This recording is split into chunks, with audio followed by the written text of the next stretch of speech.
বর্ষার মরশুমে সাপের কামড় হয়ে থাকে পুরুলিয়া জেলার সর্বত্রই। তবে সাপের কামড়ে রোগীর উপসর্গ ও তার প্রতিকার কি, সেই বিষয়ে বিস্তারিত তথ্য দিলেন পুরুলিয়া দেবেন মাহাতো সদর হাসপাতালের আইসিইউর চিকিৎসক ডক্টর হিমাদ্রি পাল। তিনি জানিয়েছেন, সঠিক সময়ে সঠিক পদক্ষেপ নিলে সাপের কামড়ে ব্যক্তির মৃত্যু হয় না।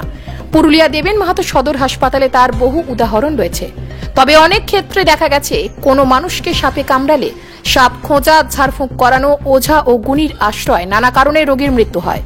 আবার অনেক ক্ষেত্রে দেখা গেছে, কাউকে সাপে কামড়ালেও সে বুঝতে পারে না তাকে সাপে কামড়েছে।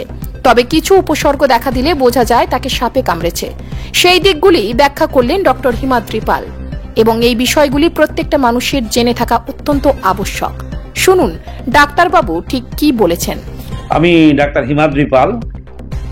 আমি পুরুলিয়া দেবেন মাহাতো গভর্নমেন্ট মেডিকেল কলেজে এই মুহূর্তে ক্রিটিক্যাল কেয়ার মেডিসিনের আমি একজন মেডিকেল অফিসার। পুরুলিয়ার ক্ষেত্রে যদি বলে থাকি, পুরুলিয়া কেন, আমাদের এই সমস্ত জায়গাগুলোতে সচরাচর গ্রীষ্মকাল এবং বর্ষাকালই হচ্ছে সাপে কামড়ের সবচেয়ে বেশি সময়। এবং এই সময় সাধারণত আমাদের যেহেতু সাপ আছে তার মধ্যে অধিকাংশই নির্বিষ সাপ, কিন্তু মোটামুটি 3টে সাপ এখানে যেটা আছে সেই সাপটা থেকে আমাদের মৃত্যুগুলো ঘটে। 99% ডেথ এর থেকে ঘটে।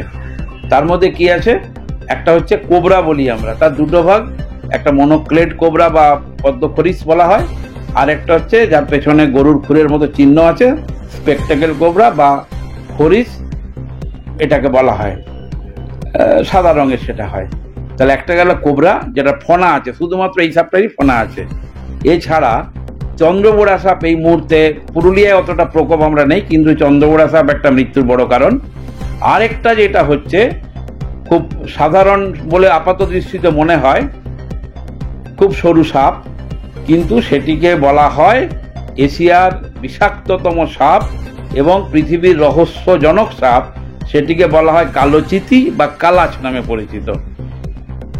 এই সাপগুলোর কালাচের যেটা পুরুলিয়াতে কালাচের প্রকোপটাই সবচেয়ে বেশি। এখন দুটো জিনিস, এক হচ্ছে এটা তো অবহেলিত সমস্যা, সাধারণ প্রান্তিক কৃষক শ্রমিক যারা কাঠ কাটতে যাচ্ছে জঙ্গলে, এছাড়া যারা মাটির ঘরে মেঝেতে শুয়ে থাকে, চারদিকে ঝোপ জঙ্গল আছে, যেখানে সাপ ঢুকতে পারে, সেই সব জায়গায় সাধারণ গরিব মানুষদের সমস্যা। প্রতি বছর বেশ কিছু সংখ্যক সাপের কামড়ে মানুষ মারা যাচ্ছে। যদি সারা ভারতবর্ষের হিসাব ধরি, ভারতবর্ষে খুব ভয়াবহ চিত্র। শতকরা প্রতি বছর গড়ে প্রায় 58,000 মানুষ সাপের কামড়ে মারা যাচ্ছে। পুরুলিয়ার ক্ষেত্রে আমরা যেটা দেখছি, সেক্ষেত্রে দুটোর জিনিস, এক হচ্ছে প্রতিকার করব কি করে, প্রতিকার সাপের কামড় আমি এড়াবো কি করে, তার কিছু রাস্তা আছে। আর দ্বিতীয় একটা হচ্ছে সাপে কামড়াবার পর কি করে প্রাণহানিটা আটকাবো। আমি দ্বিতীয়টা আগে বলি। আর আমি তো প্রথমে যদি প্রাণহানিটা আটকাতে চাই, সেক্ষেত্রে আমরা যেটা চাইছি, যেটা হয়, সাপে কামড়ের পর যত দ্রুত চিকিৎসা করা যাবে ততটাই মঙ্গল। এবং এক্ষেত্রে কেন্দ্র সরকার, আমাদের রাজ্য সরকার যথেষ্ট সক্রিয়।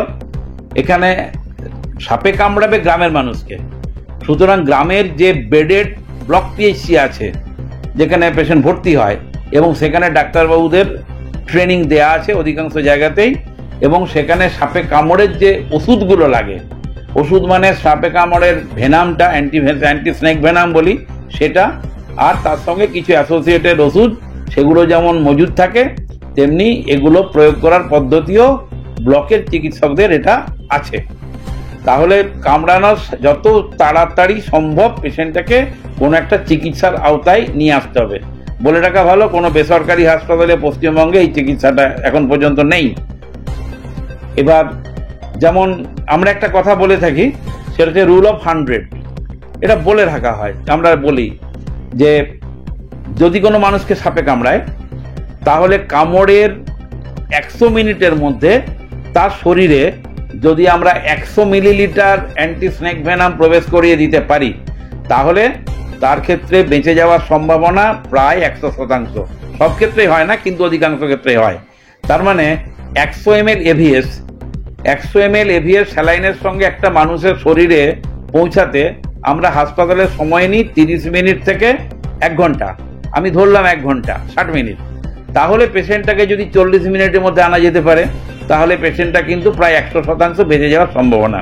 অর্থাৎ যত দ্রুত চিকিৎসা শুরু হবে তত তাড়াতাড়ি পেশেন্টটার কিন্তু তত বেশি তার বেঁচে যাওয়ার সম্ভাবনা।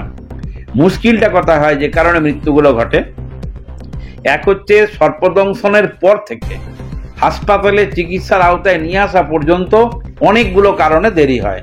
1 নম্বর দেরি যদি ট্রান্সপোর্টেশন, কি করে নিয়ে আসবো। 2 নম্বর দেরি হচ্ছে সবচেয়ে বড় অবজ্ঞা, যেটা সেটা হচ্ছে অবহেলা এবং অজ্ঞতা। আমরা জানি না সাপে কামড়ানোর পর কি করব। আর একটা জিনিস এখনো আমাদের এখানে সমাজের কুসংস্কার মতো রয়ে গেছে, সেটা হচ্ছে যে ওঝা বা অন্য কিছু গিয়ে সময় নষ্ট করা। যত সময় নষ্ট হবে পেশেন্টের জীবন কিন্তু তত বেশি মৃত্যুর দিকে এগিয়ে যাচ্ছে। এখন সেই জন্যই আমরা একটা বলি রাইট, ডু ইট রাইট। যে মুহূর্তে বোঝা গেল, দুটো ব্যাপার হতে পারে। একটা হচ্ছে কাউকে কামড়াবার পর সে বোঝা গেল সাপে কামড়েছে, সেই সাপটা চেনা বিষধর হতে পারে, আবার নির্বিষ সাপও হতে পারে। আবার কখনো কখনো কি হয়, ঝোপের ধারে হঠাৎ পায়ে কিছু একটা কামড়ালো, কি হাতে কামড়ালো, সেটা সাপও হতে পারে, বিছেও হতে পারে, ইঁদুরও হতে পারে, কাঁটাও হতে পারে। কিন্তু এই আননোন বাইট যেটা আমরা বলি, আননোন অজানা একটা কামড় অথবা সাপের কামড়, দুটো ক্ষেত্রে মানুষের উচিত হবে যত তাড়াতাড়ি সম্ভব তাকে হাসপাতালে নিয়ে পৌঁছানো। কিন্তু এবছরে মনে হচ্ছে, এবছরে বোধহয় দেরি করে আনার জন্য কি না জানে হোক, এই বছরে কিন্তু আমরা দেখেছি যে অলরেডি ইতিমধ্যে একটি খুব সম্প্রতি 2-1 দিনের মধ্যে আর একটি কিছুদিনের মধ্যে দুটি কমন ক্রেড বাইট, চিচি সাপের কামড়, সেখানে কিন্তু 2 জন মারা গেছে। এটা আমাদের কাছে খুব দুঃখজনক, যেখানে আমরা চিকিৎসা করার কোনো সুযোগ পাইনি। পুরুলিয়ার মতন প্রত্যন্ত এলাকার মানুষকে কি বার্তা দেবেন? সাপে কাটতে গেলে দ্রুত কি করতে হবে তাকে? প্রথম কথা হচ্ছে সাপে কামড়ানোর পর প্রাথমিক চিকিৎসা যেটা, সেটা অনেক সময় আমরা বাঁধন দেওয়া বা সাপটা ধরে আনা, তার ছবি তোলা, মেরে নিয়ে যাওয়া, এত সব করতে যাই। একটাই প্রাথমিক চিকিৎসা, দ্রুত তাকে হাসপাতালে নিয়ে যাওয়া, দ্রুত তাকে হাসপাতালে নিয়ে যাওয়া। কোনো রকম প্রাথমিক চিকিৎসা, এক্ষেত্রে আমাদের একটা মোটর বাইক অ্যাম্বুলেন্স বলে কথা চালু করেছি আমরা। সেটা হচ্ছে গাড়ি আনা, ভ্যান আনা, অমুক আনা, এইসব যে দেরি হয়, সেক্ষেত্রে আমাদের প্রায় অতি অল্টারনেট বাড়িতে এখন মোটরসাইকেল পাওয়া যায়।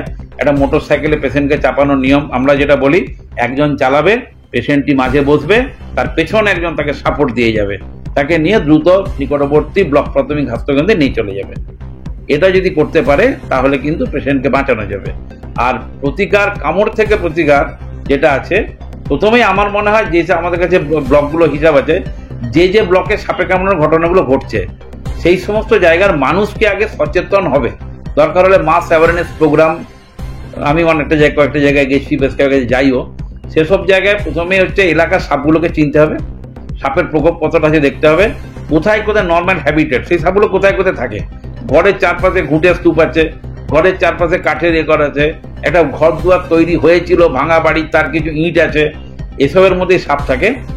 আর এটা এগুলোর থেকে একটু এড়িয়ে থাকতে হবে, ঘরের চারদিক পরিষ্কার রাখতে হবে, একটু আলোকিত রাখতে হবে। আরেকটা জিনিস, চিচি সাপকে কিন্তু বিশ্বাস নেই। চিচি সাপ কি করে, ও বিছানাতে ঢুকে যায়। সেই জন্যে যারা গ্রামের বাড়িতে শুয়ে থাকবে, পালতপক্ষে তক্তাপোষে শুলে ভালো হয়।